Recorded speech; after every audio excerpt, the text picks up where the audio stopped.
আসসালামু আলাইকুম, কেমন আছেন সবাই? আমি আলহামদুলিল্লাহ ভালো আছি। তো এটা দেখে মনে হচ্ছে যে এত সুন্দর পৃথিবী দেখিনি তো আগে, যত দেখি তত আমার দেখার ইচ্ছা জাগে। আসলে প্রকৃতি এত বেশি সুন্দর, আল্লাহর দান, যেটা বলে বোঝানো যাবে না। আর সবুজের সমারোহ দেখলে মানে এমনিতেই মন ভরে যায়। হোক সেটা গাছের পাতা, হোক সেটা মাটির ঘাস, হোক সেটা মানে ফসলের মাঠ, মানে এত বেশি সুন্দর আল্লাহর নেয়ামতগুলা, যেটা মনে হয় দেখলে মনটা ভরে যায়। তো হঠাৎ করে চলে গেলাম নিজের জায়গায়। জায়গাতে অনেকগুলা গাছ, মাঝে মাঝে দেখেন হয়তো বছর একবার আমি আম পেড়ে আনি। তো ওইখানে আমার জাম্বুরা গাছ আছে, কাঁঠাল গাছ আছে, সব গাছ আছে। কাঁঠাল গাছে কাঁঠাল ধরে না, আম গাছে আম ধরে দেন, আর জাম্বুরা ধরে, কলাও ধরে। ওই দিন কলাও পারছি। দেখেন কত বড় বড় জাম্বুরা, নিজের গাছের বলে কথা, সেটা তো অন্যরকম একটা শান্তিই লাগে। যদিও আমি জাম্বুরা খাই না, আম্মা খায়, আব্বা খায়, ছোটো ভাই খায়, সবাই খায়, বাট আমি খাই না। আমার কাছে জাম্বুরা ভালো লাগে না। আর এখানে অনেকগুলা জাম্বুরা হয়েছে গাছে। পরে আমার এক ভাই বলতেছে দাঁড়াও আমি পেরে দিই, পরে উনি পেরে দিছে 6টা জাম্বুরা। মানে এত সুন্দর জাম্বুরাগুলা, ভিতরে একদম লাল লাল, সবাই বলে যে অনেক মিষ্টি। পরে এক ছোটো ভাই বউ বলতেছে যে দেন আমি কাটি, পরে ও কেটে দিচ্ছে। মানে আমি খাই না বিদে কী হয়েছে, কিন্তু জাম্বুরা নিয়ে একটা মজার ঘটনা আছে। এই যে জাম্বুরার চুলকাগুলা, যে খোসাগুলা যে ফেলে দিতেছে, আমরা মাতুদির মানুষ চুলকা বলি, তো যাই হোক এটা মাইন্ড করেন না। এই খোসাগুলা নিয়ে, মানে এটা তো একটা রস আছে, এটা চোখে দিলে পরে চোখে লাগে। তো ওই চোখ এগুলা ছোটো ভাইয়ের মুখে চোখে দিতাম, আরও আমার অনেক দৌড়াইতো, মারতো, ও আমার চোখে দিত। আর এখানে আমি গোসল মোসল করে রেডি হয়ে নিছি, এক জায়গায় বেড়াতে যাব।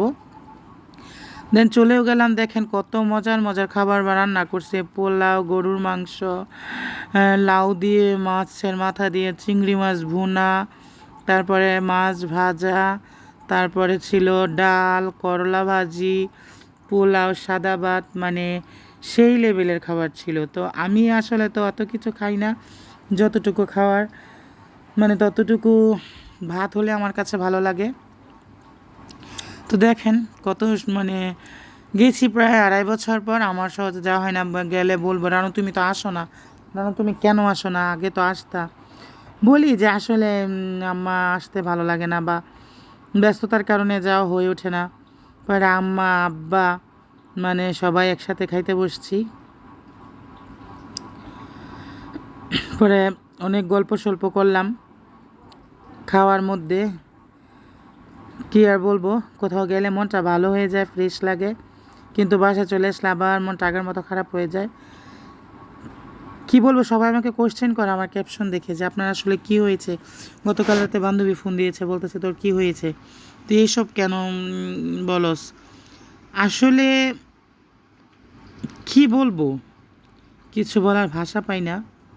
পরে বলছি যে না রে কিছু হয় নাই। কয় না কিছু না হলে তুই এরকম পোস্ট করতি না।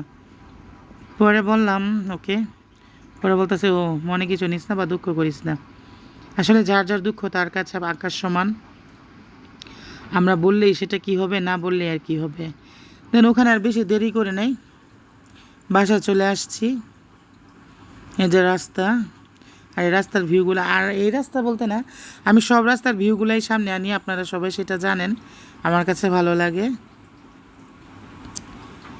এটা একটা গোরস্থান, বলছি একটু দাঁড়াইছে। আর গোরস্থান দেখলে আমি এমনিতে একটু ভয় পাই, তারপরও থমকে দাঁড়াই, কারণ সবাইকে তো ওখানে যেতে হবে। একটা শান্তিও আসে, ভয়ও কাজ করে, সবচেয়ে বড় কথা হচ্ছে এটা। পরে সন্ধ্যার পরে বাসায় আসার পরে মাথা কেমন ক্যানক্যান করতেছে, একটু চা বসায় দিলাম। চা না হলে তো আমার চলে না।